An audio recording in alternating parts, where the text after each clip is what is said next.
Welcome to Go Team Score Points, podcast that started because the news is a lot and maybe learning about sports would be nice. In today's episode, we go over some current events and we didn't watch a game, but it's still our best episode yet. Yeah, we were calling it our week of mourning. Yeah, I think what's the traditional period of mourning when your team loses?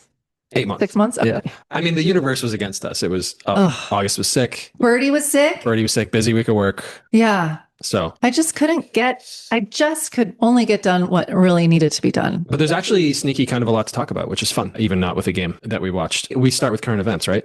Yes. This is going to be most of the episode. Okay, I have two things. Have you heard at all about Jaylen Brown? I've heard of him. Yeah, great. Good start. Did you hear after the playoff game? So he went online basically and like sort of like ranted a little bit. Okay. And part of it was about like, I want to be respectful of him, right? Because he's the labor. He's like the reason that we watch. It seemed to me like a little bit unhinged is strong, but he was talking about how there's the conspiracy against him in terms of like offensive foul calls, which seemed like a lot. Yeah. And every time I watch him, I'm like, I can't believe they're not calling more offensive fouls. Like every time he stops to take a jump shot, he extends the hand he's not dribbling with to try to push his defender away. It seems to me like they could call a foul every time he drives. I love Jaylen Brown. I think he's a really good player. But that part I'm actually not that interested in. I don't know. Yeah. I don't know what his experience is. I don't know what he knows. He did say like very pointedly that this was the most gratifying season of his career. Okay. However, he's a finals MVP, not this year, conference finals MVP. He won a championship.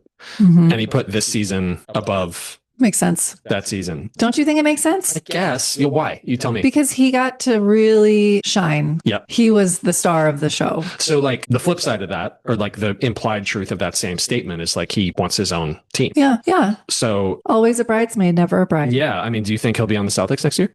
I heard rumors that they're trading Derek White. Really? Like, I don't know. My phone likes to send me clickbaity notifications. And that was one of them. It does work. And then I've learned though, after falling for a couple of them, like earlier this year or last year, saying like, oh my gosh, August, blah, blah, blah. And he'll be like, Mom, that's not true. Yeah. So I just stopped. Okay. But that doesn't stop me from telling you about it right now. Great. That I heard that Derek White and like you said, maybe Aaron Gordon. Yeah. But anyway, back to Jaylen Brown. Well, so the trade that keeps coming up or people keep talking about is Giannis. Yes. And I don't think that the Bucks would just trade Jaylen Brown for Giannis straight up. Jaylen Brown is also eligible for an extension right now already. And it would be like a $70+ million a year extension. And he's an MVP candidate. He's like, I mean, Devin Booker just got paid that much money and I would rather have Jaylen Brown than Devin Booker. So it's like, if he can get it, he should get it. I think it would be like, I think the Celtics would pay for it dearly in a few years. Like I think he's like going to be 30 soon. And if this extension wouldn't even kick in until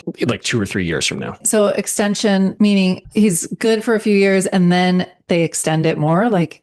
Yeah. So he's guaranteed a spot or at least money for many more years. Yes. Wow. That's exactly right. That's really nice. And I think the Celtics, because he's on their team, probably get first crack at offering him that extension. And if he's amenable to it, he could sign and then he'd be on their team for the next, I don't know if it would be 5 or 6 years or something like that. But the odds are he's not going to be the player he's now when he's 35 or 36. Right. Giannis is even older than he is. So I keep going back to like. So you think there's a possibility, not likely, but there's a possibility they would trade Jaylen Brown for Giannis? Yes. I don't know if Giannis would want to go to Boston. And I think there would probably need to be a third team involved. The Bucks have, I think we've talked about this, the Trailblazers have the Bucks picks in the next couple draft picks in the next couple of years. And the Bucks have a lot of interest in getting those back because they're probably going to be bad. So there's a world where Jaylen Brown will go to the Trailblazers. Oh, with Drew. Yeah, that's great. Good call. And the picks would go back to the Bucks along with some other stuff and some money and whatever. And then Giannis would go to Boston. The same kind of setup could work for Atlanta. Oh, okay. So Jaylen Brown would go to Atlanta. Yeah. And Atlanta would send a bunch of stuff to Milwaukee, including future draft picks. And then Boston would get Giannis. I don't like it. I don't even think just basketball wise, I don't think it would be smart. Giannis is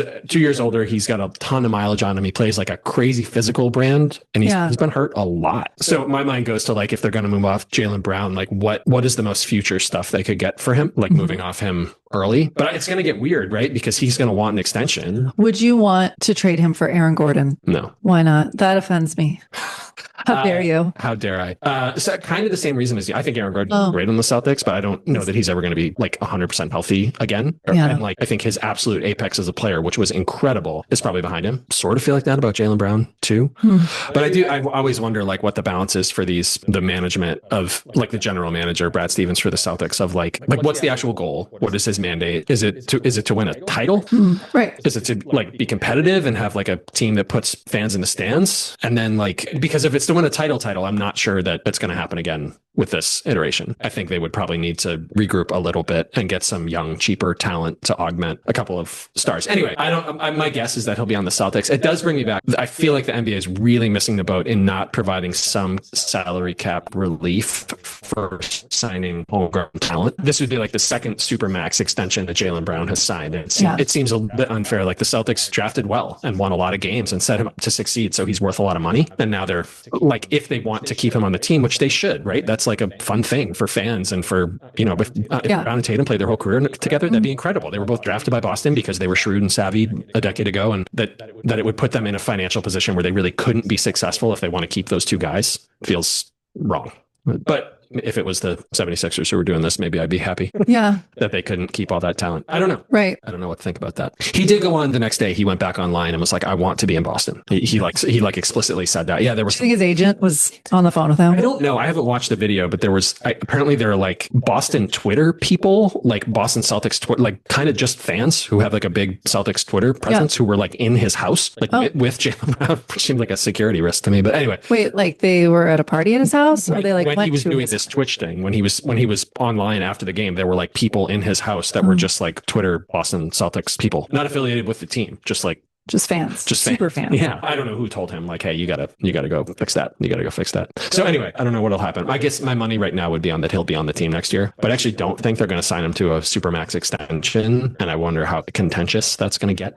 He's been really professional, right, the whole time. All the stuff that he has going, all the community efforts and the companies he's starting and stuff. It's like I've never seen it impact his basketball. Right. So I wouldn't expect this to start. Like if there's a contract dispute or whatever, he seems to kind of too professional about it. But anyway, so that's Celtics news. Thanks for the update. Yeah. The only other, there was I was thinking about it. And like, if you had, before the season started, remember I was like really low on the Celtics. Yeah. And I was thinking like, if you had told me that they are going to lose a really, really competitive first round series to a fully healthy team that has some of the best players in the East, if they were going to lose that in 7 games, I would have been like, oh, pretty good. And then what if you had said, and that fully healthy team is the Philadelphia 76ers? I think, Anthony talked about this, right? Yeah. Hey, Anthony. But come on, Anthony. That like if they're like when healthy, because the Sixers had, just based on that series, I think they probably had the best 3 players out of both teams. I think Embiid, Maxey, and Paul George, I think outplayed Jaylen Brown and Jason Tatum in that series. I always get Paul George and Chris Paul confused. That's a lot. Those 2 first names for both guys. That's right. Yeah, that's too much. And I don't know. Edgecombe was really good too. So he's good. Like maybe this was just a recalibration of like the Celtics actually really overachieved this year. They play real hard. They did. They beat up on bad teams, which they should. That's not a criticism. But then when they were faced with like 3 people who were playing at an all-star level, they just didn't have enough. I mean, Tatum and Brown. Who's the 3rd best player on the Celtics? It's Derek White. I guess he played like garbage in that series. He played really bad. He like fell off a cliff. Then who's the 3rd best player? I mean, Peyton Pritchard. He's Pritchard? the 6th best player. Yeah, maybe. So who else? Nemius Queta, but he couldn't stay out of foul trouble. Sam Hauser did not play well. It was they were like, no high five for you. Yeah, that's right. You go sit over there. So anyway, I was rationalizing this week that I wish I could just enjoy that they had an overachieving season. You should enjoy it. They made it so far. Yeah. And Tatum came back. Yeah, and didn't play game 7 and didn't re-injure. Right. Which is great. Great. Yeah. Any Nuggets news? Probably not this week. I really haven't. What about Jaylen Brown for Jamal Murray? Would you do that? Yeah, I like Jaylen Brown. You would do that trade straight up? Yeah. Jamal Murray, I'm with you. I feel kind of bad because for so long, it's my understanding that for a long time, people were like, he just needs to like bring his full game. There's an all-star player in there. He just needs to bring it. And then he brought it and then he stopped. Yeah. Something happened. Yeah, this season was amazing. Postseason. Yeah. Well, we'll talk about matchups later. I'll come back to that. Okay. The draft lottery is this Sunday. So we're going to figure out who has which pick. Monday our time, Monday morning. This season, we talked so much about tanking. So we've got like Tankaroo, right? Wizards. Jazz, Pacers, Nets. Oh, yeah. Kings. Oh, yes. I forgot about all these teams. So knowing what you know, so however the question hits you, who should win? Who should win? And this draft, by the way, we need Andrew. This draft. Okay, Andrew, check your text me. So knowing what you know, just however it hits you, and this draft is like loaded. This draft, the number 1 overall pick is supposed to be like the closest thing to a sure thing since Kobe or since Vince Carter, or some really high level. Since Cooper Flag? Even more. Wow. Even more. Who should win? Which team? The most sure thing guard, I should say. But Wemby's was a sure thing. And you're right, Cooper Flag, really good. But the most highly touted guard in a really long time, this guy, AJ DeBanza. Like, which team deserves it? Which team deserves it? Okay, just off the top of my head, I'm going to say the Kings. Why? Because no one's heard of the Kings. Right. And Russell Westbrook is like, he really was very, very passionate about his team and like being a source of positivity on his team. There's a mentor feeling to it. Yes. Yeah, I agree. What is way understated in conversations about this, about who deserves it, is the fan experience. Oh, yeah. I mean, Sacramento, like in the last many, many years, has had like 2 memorable teams. Right. And there was one that lasted a little while. Have you heard the name Chris Webber? Do you know that name? Yeah. Fab Five at Michigan. Yes. Super fun team that he was on in Sacramento that lost to one of those great Shaq Kobe Laker teams in a great series, a 7th game, I think, in right around 2000. Really, really fun. Really, really fun team. And then there was this Light the Beam team a few years ago where they have this thing where after a home win, they would light a beam that shoots up. And I think it was like some ceremony where like someone like flipped a switch that turned the beam on or whatever. Yeah, pretty fun. That's fun. And then just hot garbage. Yeah. Other than that. And they were run really, really badly. A lot of bad decisions by their general manager and by their owner and blah, blah, blah. But the fans deserve it. Like, they've shown they can be a really fun basketball place. Yeah. I like that. The popular karma opinion is the Pacers. Oh. Because Halliburton got hurt and they had actually had like a really hard year. So there's so many stuff going on. But I feel like if Halliburton is coming back, he is healing. He will be back and they will be good again. Yeah. So I feel like the team that needs it, you're right, is the Kings. Just no prospects. Yeah, they're trying their hardest. I guess the players probably are. The management is not. The funny thing, and get your conspiracy hat on, right? Love it. The Pacers traded for this guy Ivica Zubac, who's a good player. Yeah, good player, and he. To the Los Angeles Clippers, they traded him. And as part of that deal, we talked about this, the Pacers, if their draft pick falls in the top 4, get to keep it. Okay. If it's 5 through 9, it goes to the Clippers. They just are like, we're going to put this gamble in the deal. Mm-hmm. Is that normal? A lot of picks have contingencies. This one was weird because it wasn't like this and below. There was like a window. But it's truly like just a gamble. Yep. Why do they do it that way?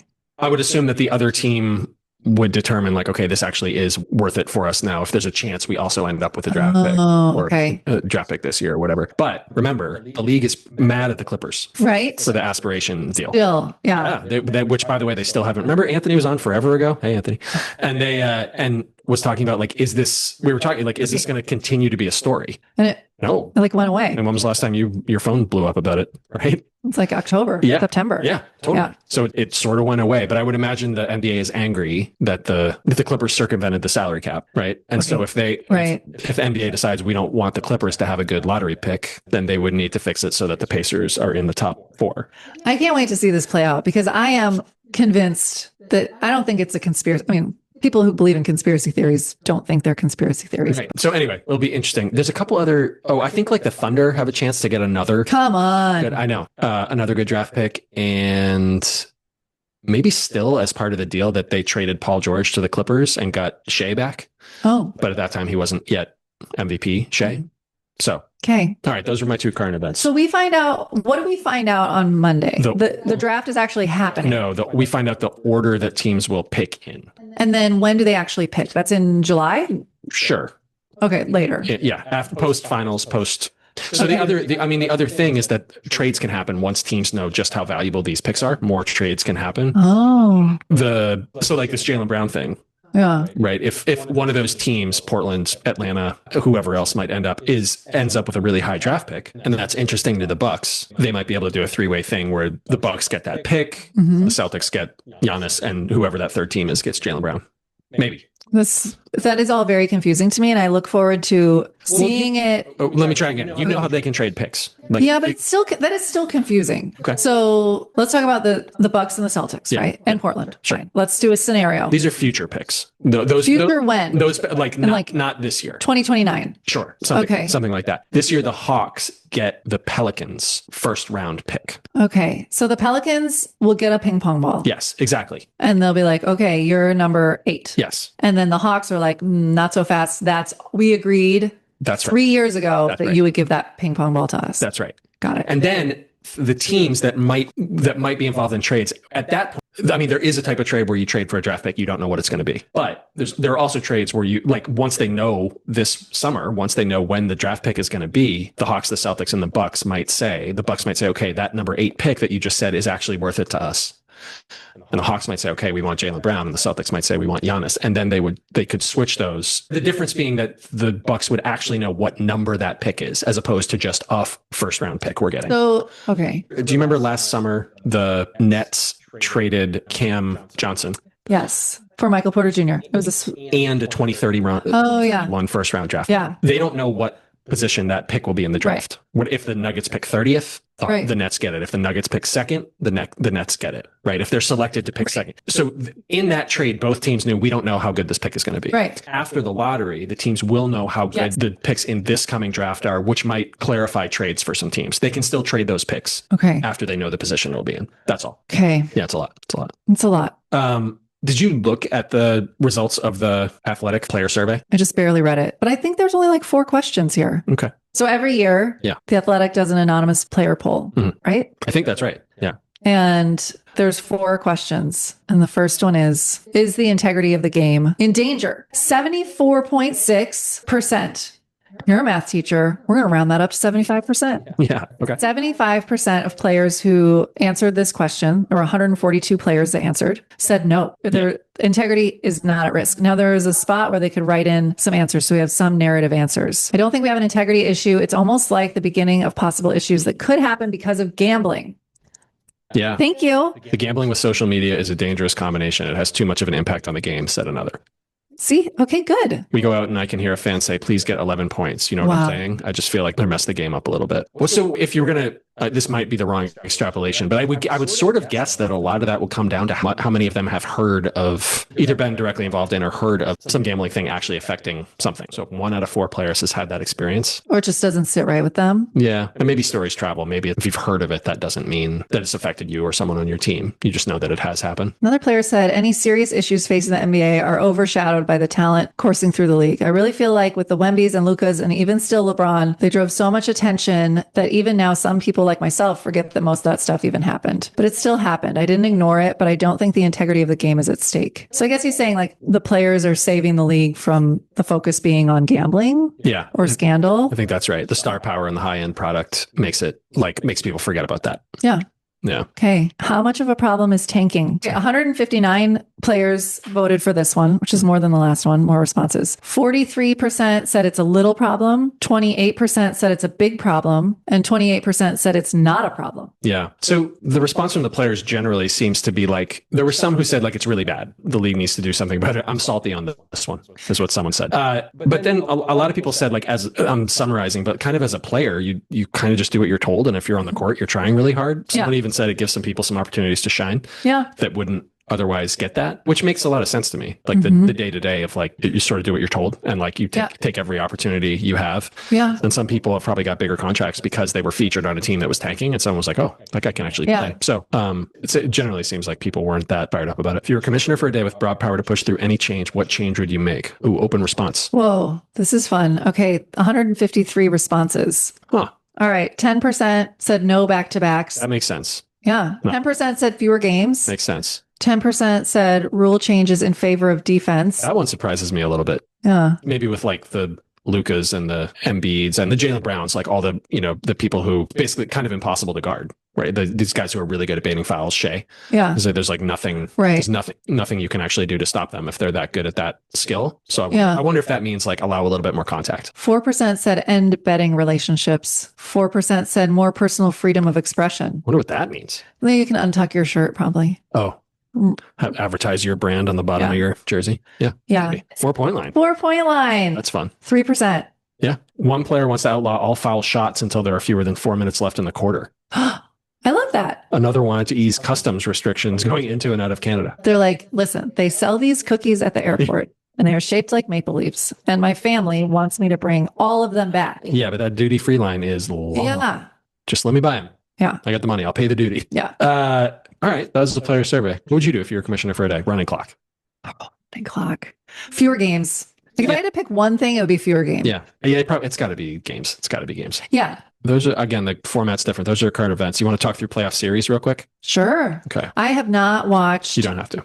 any of it. Once the Nuggets were out, I was like, this is unpleasant. Yeah, I hear you.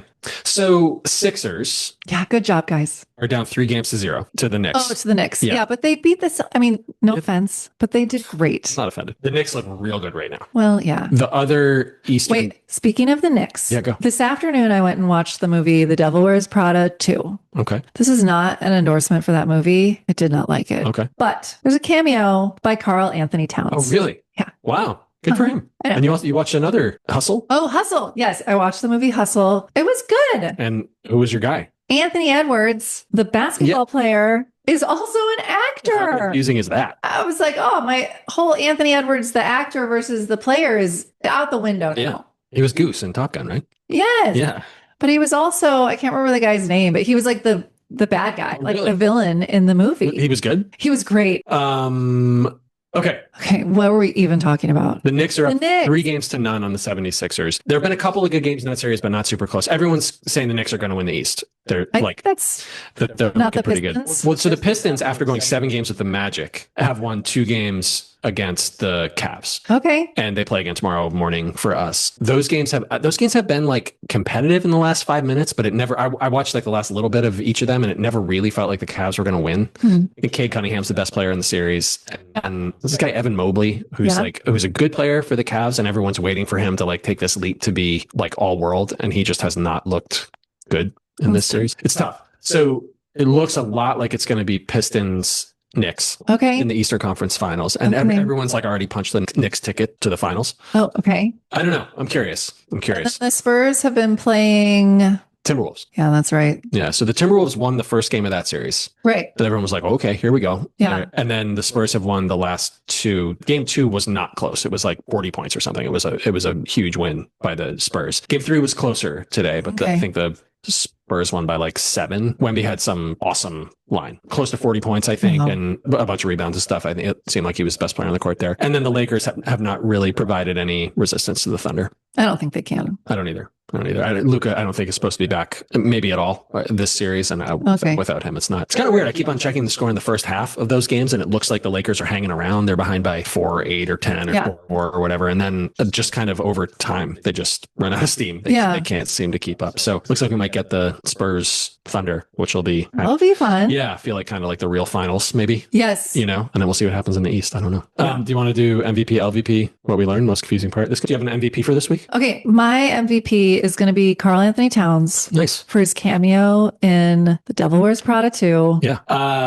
MVP, I'll go Cade. Cade Cunningham has looked really good in this series against the Cavs. I was thinking about how I think we probably underestimate how important matchups are in the NBA. Do you think we underestimate that? I do, because everyone was like, oh my God, what's wrong with the Pistons when they couldn't beat the Magic? Right. And I think it turns out the Magic just were like really well equipped to play them well. Interesting. They had people who could guard Durant really well. And they had, before Franz Wagner got hurt, they had a guy who could guard Cade well. And he was like, told his twin, he's like, just go in for me. Yeah. Here, put my jersey on. I'm tired. They'll never know. They'll never know the difference. And Cade was like, this feels easier, but I don't know what's up. And now the Pistons look great against the Cavs. And I think it might just be because the players don't match up quite as well for the Cavs as they did for Orlando. So anyway. Interesting. LVP? You know what? I'm going to go with the Athletic. Okay. Here's why. I have a feeling they know surveys are tricky. Yeah. Getting a lot of responses is hard. Survey fatigue. It's a real thing. It's a real thing. But 4 questions is insufficient. I agree. Like, please, there's so many questions and it's anonymous. Like, help us out here. And there's got to be stuff that NBA players actually feel pretty passionately about. Yeah. Or just like leave something open-ended. Yeah, totally. They could just rant. Yeah. Anonymously? Yeah, I like that. And with all the nice things I tried to say before, I'm going to pick Jaylen Brown. I didn't love that twitch, but it's a very personal LVP pick because I want him to be a Celtic. Did he call you out? By name. Yeah. I thought so. Did he make fun of Lucky? No, he wouldn't dare. It was all about me. Oh, I'm sorry. Thanks. What'd you learn? Oh, I learned about the ping pong balls and the trading a theoretical pick. Yeah. Yeah. Nice. So I learned that The Athletic did that survey. I didn't know that until you walked in. Wow. And then confusing, probably also the ping pong balls. Yes. Yeah. The draft is confusing. It's like it's like it's Conspiracies of Denshire. Yeah, I was just gonna say. Yeah. This is Conspiracies of Denshire. Totally. Yeah, it is. The caveats and the if this, then this, it's very. And someone explained what actually happens in the room when they pick the order, and it's not ping pong balls. It's like combinations of numbers that you get that match the odds, and then they'll pull one number at a time, and they're like, okay, who has 6, 4, 9, 2? And they're like, that means you have the 12th pick or whatever. And then it's like not as straightforward as just like a Powerball roller kind of thing. Yeah. Soon it's just going to all be AI, probably. Even the players. Yeah. With just simulated games, way cheaper. Yeah. Way more entertaining. Can tailor it exactly how we want till the robots take over. Yeah. And we'll be playing for them. Confusing. What was my confusing part? So Jaylen Brown will also be my most confusing part. That was for such a thoughtful guy, that was the fact that he had to go on the next day to clarify seemed a little bizarre. He was probably like, okay, so I just imagine he's like at home with all his Twitter fans, and he's like, gosh, I'm so mad because of whatever he was mad about. And then all his friends were like, yeah, they really did you dirty. Yeah. That's a bunch of baloney. Yeah. And he's like, yeah, it is. And they were like, you should tell them. Why are you keeping this to yourself? You should put this out there. Tell everybody. Like, tell people how you feel. Yeah. Yeah. And he was like, well, I don't know. And they were like, you know what? Let's do some shots. And then like a few rounds in, there's a joke about beer pong in there somewhere. Jaylen Brown. Can you imagine playing beer pong against Jaylen Brown? Yeah, but does he practice shooting ping pong balls after? Does he need to? After 3 beers? He does not. I bet he is so good. Yeah, I bet you're right. At beer pong. So anyway, after a few rounds of shots, he was like, you know what? I'm going to tell them how I feel. Yeah. I shouldn't be embarrassed about my feelings. And then he put it out there. And then the next morning, it's like my head hurts. He woke up and his publicist, his agent, his agent called and was like, whoa, buddy, what happened last night? Yeah. And he's like, I don't remember. Like, watch this. Some of my Twitter friends over. And the agent was like, what are Twitter friends? Yeah. He's like, we met in a forum on Reddit. He said, turn on your phone. It's like, bing, bing, bing, bing, bing, bing. Yeah. Yeah. And most of were Tatum being like, bro, I thought we had something. Right? Yeah. Right. He was like, I'm sorry. That was the tequila talking. Yeah. Never again. Yeah. No more tequila, only beer pong from now on. Yeah. That's probably what happened. I think so. No. Well, now it's not your most confusing part anymore because I explained it. Thanks for that. Yeah. Thanks for that. Yeah. Did we do it? Yeah, I think we did it. Good job. Good job. Thank you for listening to Go Team Score Points. Today's episode was edited by Irish. You can reach us at goteamscorepoints@gmail.com. Later this week, we're not going to have a weep-isode. It was a week of mourning. So we'll see you next week.